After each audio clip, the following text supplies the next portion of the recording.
بسم اللہ الرحمن الرحیم۔ السلام علیکم۔ اسلامی وظائف یوٹیوب چینل میں خوش آمدید۔ حضرت داؤد علیہ السلام اور خوف خدا۔ ناظرین، آج کا ہمارا عنوان ہے۔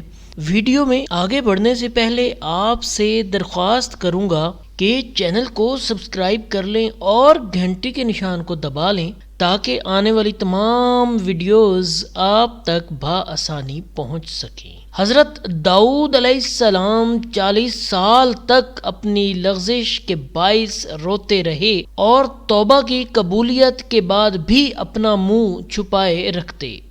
لوگوں نے آپ علیہ السلام کی زیارت پر اصرار کیا تو آپ علیہ السلام نے فرمایا، میں تو منہ دکھانے کے قابل ہی نہیں۔ حضرت داؤد علیہ السلام پر وحی نازل ہوئی جس کا ترجمہ یہ ہے کہ مجھ سے اس طرح ڈر جیسے شیر سے ڈرا کرتا ہے۔ خوف کا اثر دل میں ہوتا ہے۔ دل میں خوف ہونے کی نشانی یہ ہے کہ دنیاوی لذتوں سے بیزار رہے اور خاک ساری پائی جائے۔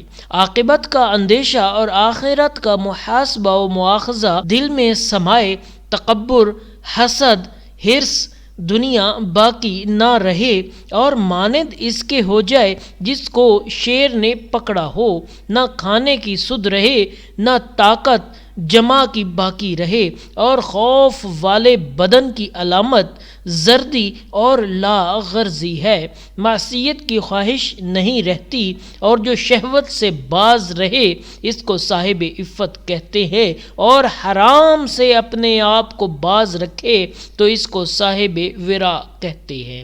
اگر شبہات یا ایسے حالات سے جس میں اندیشہ حرام کا ہو اس سے بچے تو اس کو متقی کہتے ہیں۔ حضرت عبدالعزیز ابن عمر فرماتے ہیں کہ جب حضرت داؤد علیہ السلام سے خطا سرزد ہوئی تو آپ کی آواز بیٹھ گئی۔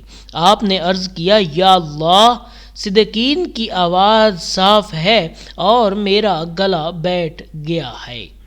یہ بھی روایت ہے کہ جب آپ بہت روئے اور کوئی فائدہ نہ ہوا تو آپ بہت بد دل ہو گئے، آپ کا رنج و غم بڑھ گیا۔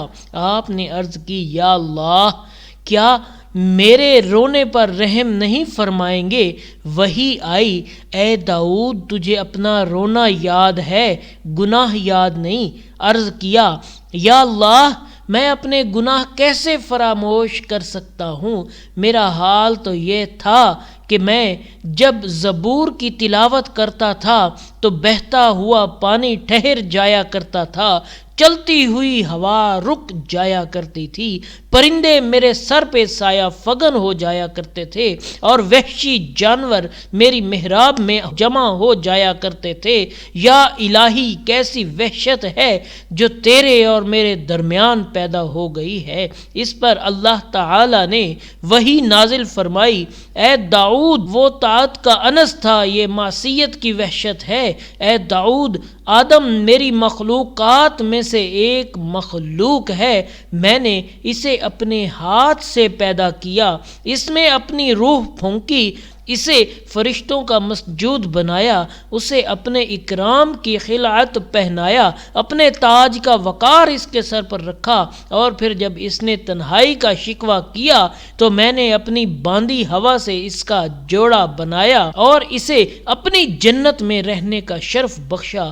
پھر اس نے نافرمانی کی تو میں نے اسے ذلیل اور برہنہ کر کے اپنے سے دور کر دیا۔ اے داؤد، میری بات سن، میں حق کہتا ہوں، اگر تو نے ہماری اطاعت کی تو ہم تیری اطاعت کریں گے، جو تو مانگے گا وہ دیں گے، اگر تو نے ہماری نافرمانی کی تو ہم تجھے نظر انداز کر دیں گے، اس کے باوجود اگر تو نے ہماری طرف رجوع کیا تو ہم تجھے قبول کریں گے۔ حضرت یحییٰ بن کثیر روایت کرتے ہیں کہ جب حضرت داؤد علیہ السلام نوحہ کرنے کا ارادہ فرماتے تو 7 دن پہلے سے کھانا پینا ترک کر دیتے اور عورتوں کے پاس بھی نہ جاتے۔ پھر جب ایک دن باقی رہ جاتا تو ان کے لیے ایک ممبر جنگل میں نکالا جاتا۔ آپ حضرت سلیمان علیہ السلام کو حکم فرماتے کہ وہ با آواز بلند اعلان کریں کہ یہاں تک کہ وہ آواز شہروں اور اطراف میں پھیل جائے۔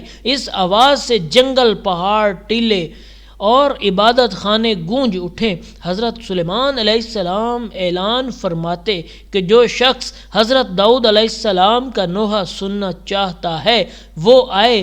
چنانچہ جنگلوں سے وحشی جانور، پہاڑوں سے درندے، گھونسلوں سے پرندے اور گھروں میں رہنے والی پردہ نشین خواتین آتی اور لوگ جمع ہو جاتے۔ اس کے بعد جب حضرت داؤد علیہ السلام تشریف لاتے، ممبر پر تشریف رکھتے، بنی اسرائیل کے لوگ ان کے ممبر کو گھیر لیتے۔ ہر صنف کے افراد الگ الگ رہتے۔ حضرت سلیمان علیہ السلام آپ کے سر پر کھڑے ہوتے۔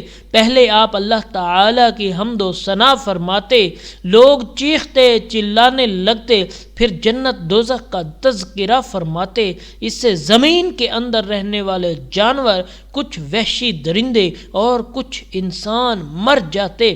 پھر قیامت کی وحشتوں کا ذکر ہوتا اور اپنے نفس پر گریہ فرماتے۔ اس سے ہر صنف کے بہت سے افراد مر جاتے۔